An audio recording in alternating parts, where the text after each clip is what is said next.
बुद्धि युक्तो जहाति ही उभय सुकृत दुष्कृते तस्मादो गाय युजस्व योग है कर्मसु कौशलम। अर्थात कि समबुद्धि युक्त जो पुरुष हैं वो पाप और पुण्यों को इसी लोक में त्याग देते हैं। वो पाप और पुण्यों में नहीं फंसते, वो इसी लोक में उनका त्याग कर देते हैं, उनसे मुक्त हो जाते हैं। यह समत्व योग ही कर्मों में कुशलता है, अर्थात कर्म बंधन से मुक्त होने का, छूटने का एक उपाय है। जो कर्म है, जब हम कर्म करते हैं तो उनके फल निश्चित होते हैं, उनके संस्कार बनते हैं जो हमको कर्म बंधन में डालते हैं। सांख्य दर्शन क्या कहता है कि अक्रिय ही योग है, यानी कि कुछ भी ना करना योग है। जबकि योग दर्शन तो सुबह सुबह आप जोगिंग कर्म करते हैं।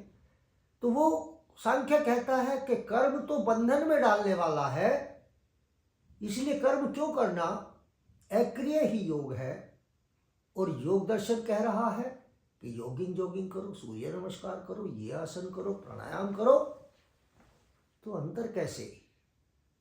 अंतर इसलिए कि योग दर्शन की विधि को जब हम अपनाते हैं, यम नियम आसन प्राणायाम प्रत्याहार धारणा ध्यान समाधि, जब समाधि में एक योगी चला जाता है तो फिर उसके करने के लिए कुछ भी शेष नहीं बचता।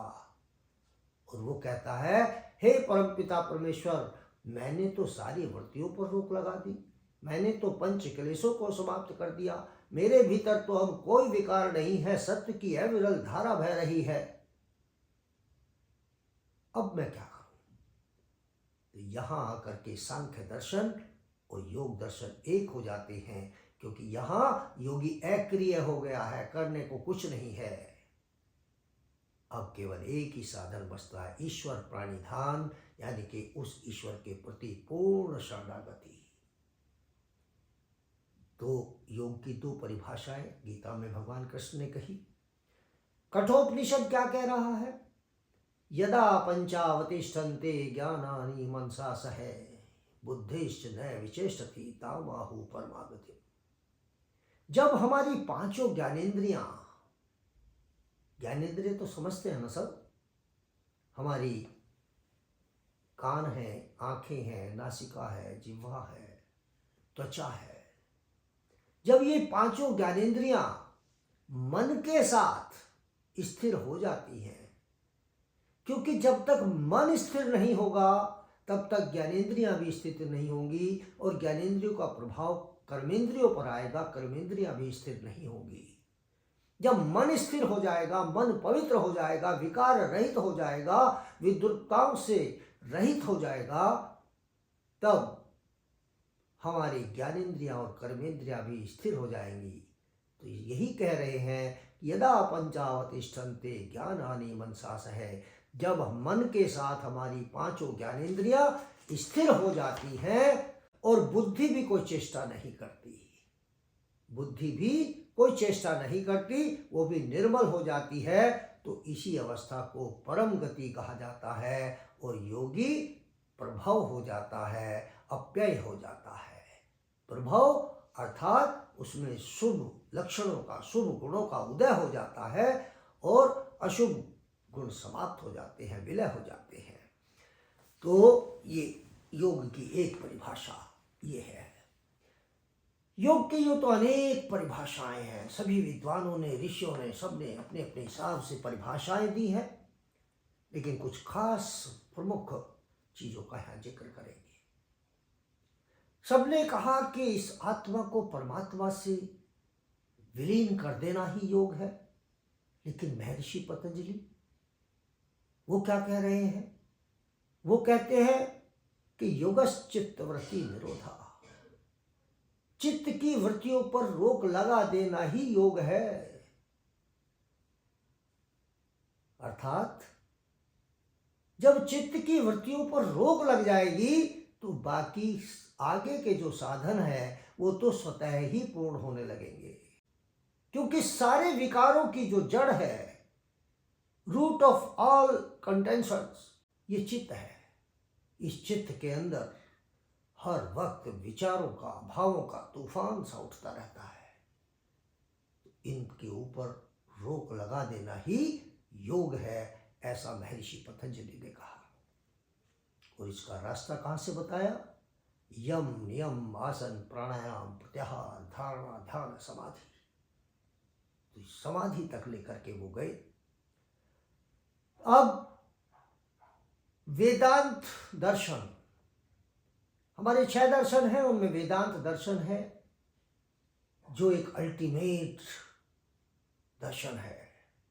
कहा जाता है कि मनुष्य उससे आगे चिंतन कर ही नहीं सकता जितना गहरा चिंतन वेदांत में हुआ है, क्योंकि वहां पर ब्रह्म सूत्र है। वो क्या कह रहा है? जीव व आत्मा के मिलन की संज्ञा ही योग है। जीव और आत्मा, जीव यानी कि आपकी आत्मा और वो परम पिता परमेश्वर परमात्मा का मिलन ही योग है। शिव संहिता के अनुसार, हठ योग में शिव संहिता शास्त्र है, शिव व शक्ति का मिलन ही योग है।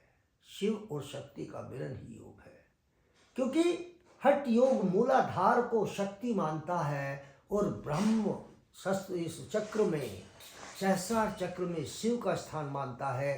तो जब मूलाधार से उठी हुई ऊर्जा उस शिव से मिल जाती है तो इसे शिव और शक्ति का मिलन कहा जाता है, इसी को योग कहा है। जब ये मिलन होता है तो योगी समाधि में चला जाता है। महर्षि याज्ञवल्क्य क्या कहते हैं? संयोगो योग इत्युक्तो जीवात्मा परमात्मा।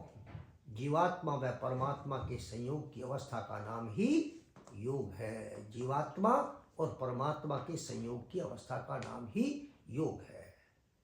महर्षि वशिष्ठ क्या कह रहे हैं कि संसार सागर से पार होने की युक्ति ही योग है।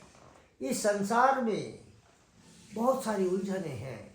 ईश्वर ने इसको ऐसा बनाया है जैसे एक मकड़ी का जाला होता है कि इस मकड़ी के जाले से पार होना है और मकड़ी का जाला टूटना भी नहीं चाहिए।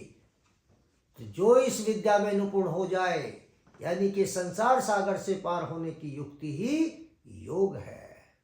कैवल्य उपनिषद क्या कहता है? श्रद्धा भक्ति एवं ध्यान के द्वारा आत्मा को जानना ही योग है। श्रद्धा भक्ति के द्वारा आत्मा को जानना ही योग है।